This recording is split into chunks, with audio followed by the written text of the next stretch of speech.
कैसे हो सभी? आई होप सभी लोग बढ़िया होंगे। आज हम लोग इस वीडियो के अंदर इडियम्स एंड फ्रेजेस करने वाले हैं। इंपॉर्टेंट प्रीवियस ईयर के सारे क्वेश्चंस करेंगे।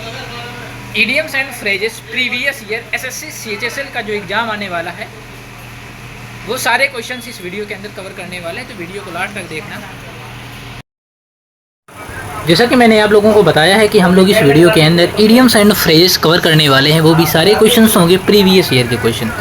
एसएससी सीएचएसएल का जो एग्ज़ाम होने वाला है उनके किस तरह के क्वेश्चंस हमारे एग्ज़ाम में पूछे जाएंगे, तो चलो हम लोग उस तरह के क्वेश्चंस को कवर करेंगे। टॉप 20+ क्वेश्चंस इस वीडियो के अंदर मैं कराने वाला हूँ। बी इन टू माइंड्स का मतलब क्या होता है? एकदम सिंपल सा तरीका गाइस ये है कि बी इन टू माइंड्स, एक ऐसा व्यक्ति जिसके दो दिमाग है। दो दिमाग का मतलब ये मत सोचो कि यार एक ऐसा व्यक्ति है जिसकी दो खोपड़ी हैं। नो, ये सोचना है कि वो डिसाइड ही नहीं कर पा रहा है यार कि मुझे क्या करना है। आपको ये देखना है बी इन टू माइंड्स, दो तरह से चीज़ों को सोच रहा है। जो लोग दो तरह से चीज़ों को सोचेंगे ना, तो वो खुद नहीं डिसाइड कर पाएंगे कि हमें क्या करना है।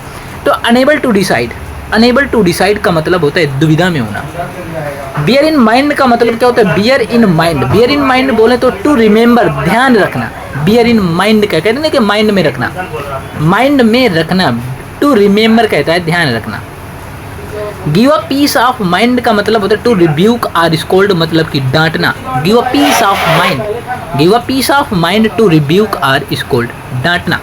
ग्रेट माइंड्स थिंक्स अलाइक का मतलब होता है जब दो लोगों की राय एक जैसी हो। ग्रेट माइंड्स थिंक्स अलाइक कहलाता है जब दो लोगों की राय एक जैसी हो। बहुत इंपॉर्टेंट क्वेश्चंस गाइस ये है।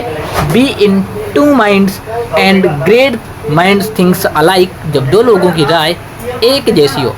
और सबसे ज़्यादा क्वेश्चंस ये भी पूछा जाता है माइंड वंस लैंग्वेज या माइंड योर लैंग्वेज का मतलब होता है स्पीक पोलाइटली, मतलब जब किसी से आप बात करो ना तो उसे स्पीक पोलाइटली, मतलब कि आराम से बात करना है। Tell someone to speak politely, भाषा को संयम में रखना। ठीक है, अगला क्वेश्चन देखते हैं।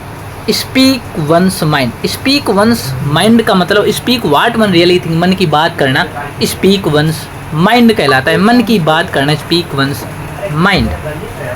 अगला क्वेश्चन देखते हैं। द ग्रीन आइड मॉन्स्टर, एक ऐसा व्यक्ति जिसकी जो आई है वो कैसी है? ग्रीन आइड मॉन्स्टर। जेलसी बोल सकते हैं, जेलसी, ईर्ष्या। To throw dust in one's eye का मतलब टू डिसीव, किसी व्यक्ति को धोखा देना या मिसलीड करना। आंखों में धूल झोंकना कहलाता है धोखा देना। टर्न अ ब्लाइंड आई का मतलब होता है to ignore a situation, fact or reality, अनदेखा कर देना। टर्न अ ब्लाइंड आई कहलाता है। Turn a blind eye to ignore or situation या fact or reality. Wandering eye का मतलब होता है tendency to look at and desire women or men other than one's committed romantic partner. कहने का तात्पर्य गाइस ये है वांडरिंग आई, अपनी आंखों को चारों तरफ घुमाना। ठीक है, वांडरिंग आई कहलाता है। ऑल ईयर्स का मतलब होता है डीपली अटेंटिव, पूरे ध्यान से सुनना ऑल ईयर्स कहलाता है। फोर कॉर्नर्स ऑफ द अर्थ, ये भी क्वेश्चन पूछा गया है। Four corners of the earth in all parts of the world, दुनिया के सभी हिस्सों में। Four corners of the earth in all parts of the world, दुनिया के सभी हिस्सों में। और ये क्वेश्चन आपके एग्जाम में पूछा गया है four corners of the earth का। लेंड ईयर का मतलब होता है टू लिसन अटेंटिवली, ध्यान से सुनना। To listen attentively lend ear कहलाता है। म्यूजिक टू वंस ईयर्स का मतलब होता है हैप्पी टू हियर, सुनकर बहुत अच्छा लगना। म्यूजिक टू वंस ईयर्स कहलाता है happy to hear. Poison one's someone ears, to speak against one to another, कान भरना।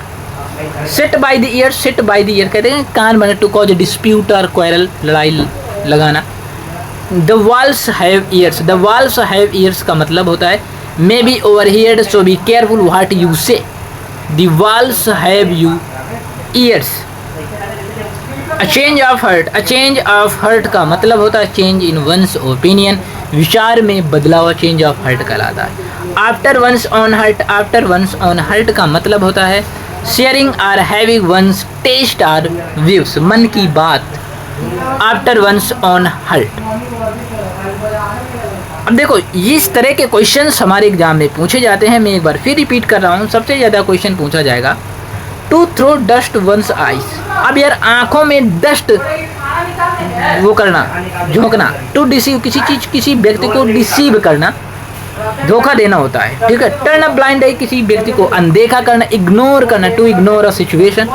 वांडरिंग आई का मतलब होता है कि आंखों को चारों तरफ घुमाना, वांडरिंग आई कहलाता है। द ग्रीन आइड मॉन्स्टर, एक ऐसा व्यक्ति जिसकी आंखें नीली हैं, कहते हैं नीली पीली आंखें मेरे सामने क्यों दिखा रहा है, तो जेलसी, कहते हैं कि ईर्ष्या कर रहा है मेरे सामने, है ना, जेलसी करना, द ग्रीन आइड मॉन्स्टर कहलाता है। अगला क्वेश्चन है माइंड योर लैंग्वेज। ये सबसे ज़्यादा क्वेश्चन लड़कियों से सुना गया होगा। Mind your language, tell someone to speak politely, मतलब कि मुझसे बहुत अच्छी तरीके से बात करो, भाषा को संयम में रखना। स्पीक वंस माइंड, मन की बात करना। Speak what one really thinks. Great minds thinks alike का मतलब होता है जब दो लोगों की राय एक जैसी हो। बियर इन माइंड मतलब कि टू रिमेंबर, ध्यान रखना, right. Being two minds unable to decide, दुविधा में होना। और ये हैं top 20 questions idioms and phrases के जो सबसे ज़्यादा आपके कम्पिटिटिव एग्जाम में पूछे जाते हैं। मिलते हैं नेक्स्ट वीडियो के साथ, जब तक के लिए bye bye, take care guys.